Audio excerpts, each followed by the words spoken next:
Hello दोस्तों, जय भीम, जय कॉन्स्टिट्यूशन, जय लोकतंत्र। आज मैं बात करूंगी the constitutions article 32। It is very important for citizens of India. 32 articles में क्या कहा यह गया है कि remedies for enforcement of rights conferred by this part.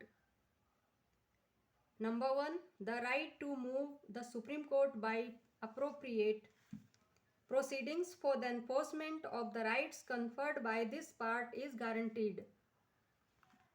Number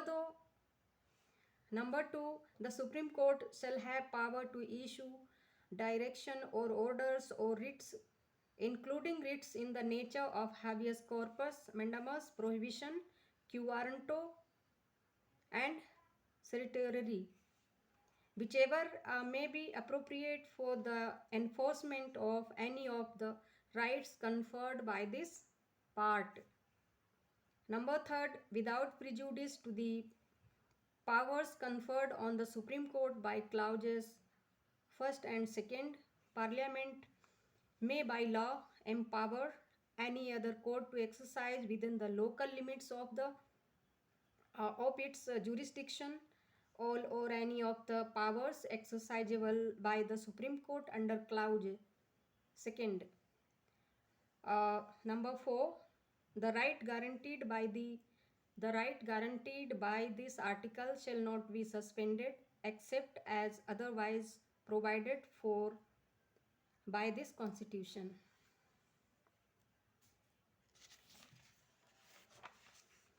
(32A) article. Constitutional validity of state laws not to be considered in proceedings under Article 32 repealed by this Constitution 43rd Amendment Act 1977 as 3 WEF 13 April 1978. Article 33, power of Parliament to modify the rights conferred by this part in their application to forces etc. यानी etc. Parliament may by law determine to what extent any of the rights conferred by the part shall in their application to the members of the armed forces, or b the members of the forces charged with the maintenance of public order, or c persons employed in any bureau or other organization established by the state for purposes of intelligence or counter-intelligence, or d person employed in or in the connection with the telecommunication systems set up for the purposes of any force, bureaus, or organization referred to in clauses A to C be restricted or the abrogated so as to ensure the proper discharge of their duties and the maintenance of the discipline among them. अब मैं हिंदी में बताती हूँ। अनुच्छेद 32 संवैधानिक उपचारों का अधिकार, जो बहुत ही इम्पोर्टेंट भारत के नागरिकों का अधिकार है। कौन सा? Fundamental right. ये फंडामेंटल राइट के तहत है संवैधानिक उपचारों का अधिकार, जिसको डॉक्टर BR अम्बेडकर जी ने संविधान की आत्मा कहा है। तो अनुच्छेद 32 क्या कहता है? कहता है इस भाग द्वारा प्रदत्त अधिकारों को परिवर्तित कराने के लिए उपचार। नंबर 1, इस भाग द्वारा प्रदत्त अधिकारों को परिवर्तित कराने के लिए समुचित कार्यवाहियों द्वारा उच्चतम न्यायालय में समावेदन करने का अधिकार प्रत्याभूत किया जाता है।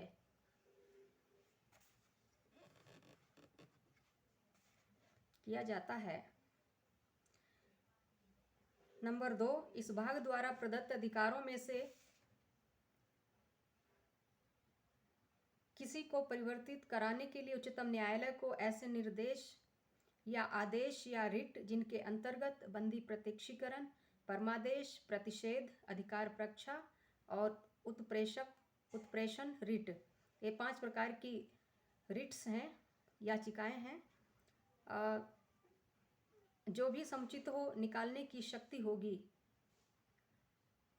नंबर 3, उच्चतम न्यायालय को खंड 1 और खंड 2 द्वारा प्रदत्त शक्तियों पर प्रतिकूल प्रभाव डाले बिना संसद उच्चतम न्यायालय द्वारा खंड 2 के अधीन प्रयोक्तव्य किन्हीं या सभी शक्तियों का किन्हीं अन्य न्यायालय को अपनी अधिकारिता की स्थानीय सीमा के भीतर प्रयोग करने के लिए विधि द्वारा सशक्त कर सकेगी।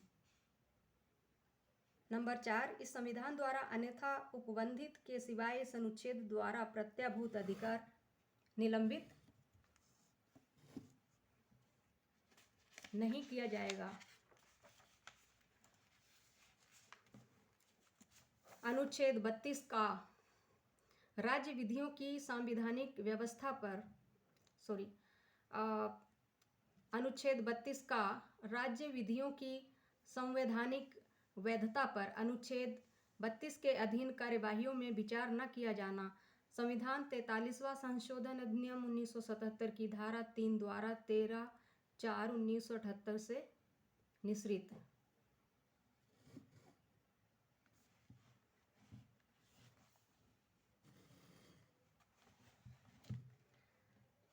अनुच्छेद 33 इस भाग द्वारा प्रदत्त अधिकारों का बलों आदि को लागू होने में रूपांतरण करने की संसद की शक्ति। संसद विधि द्वारा अवधारण कर सकेगी कि इस भाग द्वारा प्रदत्त अधिकारों में से कोई का सशस्त्र बलों के सदस्यों को या खा लोक व्यवस्था बनाए रखने का भार साधन करने वाले बलों के सदस्यों को या गा आसूचना या प्रति आसूचना के प्रयासों के लिए राज्य द्वारा स्थापित किसी ब्यूरो या अन्य संगठन में नियोजित व्यक्तियों को या घा खंड गा में निर्दिष्ट किसी बल, ब्यूरो या संगठन के प्रयोजनों के लिए स्थानीय दूरसंचार प्रणाली में या उसके संबंध में नियोजित व्यक्तियों को लागू होने में